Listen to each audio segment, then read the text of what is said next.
मौसम खुशनुमा था। चार यात्रा के लिए एक एक कर गाड़ियां निकल रही थी।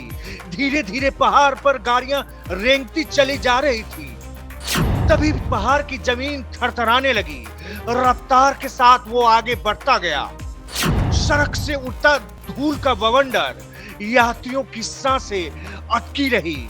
देखती गई ऐसी तस्वीर। ये धूल का बवंडर कहां से आया? क्या हुआ यहाँ जो अचानक से ऐसा भयावह दृश्य सबके सामने आ गया? बारिश का मौसम तो बीत चुका है। आसमान में बादल तक के निशान नहीं है। एक वो दौर था जब बारिश में जबरदस्त लैंडस्लाइड देखने को मिला था।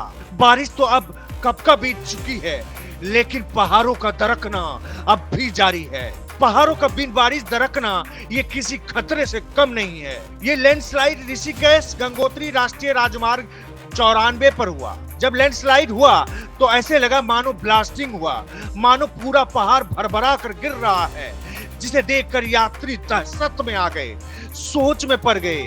किसी को समझ ही नहीं आया आखिर ऐसा हुआ तो क्यों हुआ, किस वजह से हुआ। अभी तो मौसम वैसा नहीं है जो बारिश के दिनों में होता है। फिर ऐसा क्या हुआ कि पहाड़ भरभरा कर गिरने लगा? ये मलबा कंडीसौर और चंबा के बीच सियासू गांव के पास आया है। मलबा काफी ज्यादा आया। ऐसे में हाईवे खुलने में काफी मशक्कत करना पड़ा।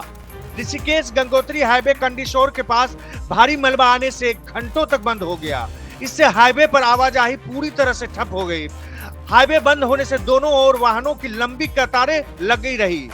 जानकारी के मुताबिक ऋषिकेश गंगोत्री राष्ट्रीय राजमार्ग 94 कंडीशोर और चंबा के बीच सियासी गांव के पास बंद हो गया। यहाँ पर पहाड़ से भारी भरकम मलबा आ गया। मलबा आने से हाईवे पूरी तरह से बाधित हो गया, जिसके चलते चार धाम यात्रियों के साथ स्थानीय लोग भी फंस गए। तो ऐसा क्यों हुआ? वजह सुनेंगे तो यही कहेंगे। पर्यावरणविद अब तक जो सवाल उठा रहे थे, जो डर जता रहे थे, जिस बात की चेतावनी दे रहे थे, वही हो रहा है। विकास के नाम पर प्राकृतिक माहौल के साथ छेड़छाड़ से ऐसे ही खौफनाक परिणाम सामने आ रहे हैं।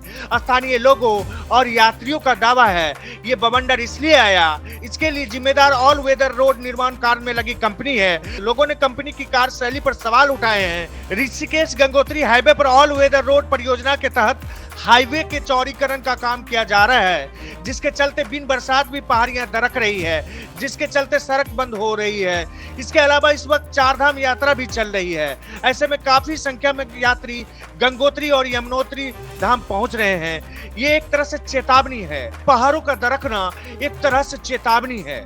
अगर वक्त रहते इंसानों ने विकास के रफ्तार देने के नाम पर प्रकृति से खिलवाड़ करना बंद नहीं किया तो परिणाम ऐसे ही आएंगे। ऐसे ही दहशत में लोग आएंगे, ऐसे ही डर लोगों के जहन में समाएंगे, ऐसे ही सांसें अटके रहेगी।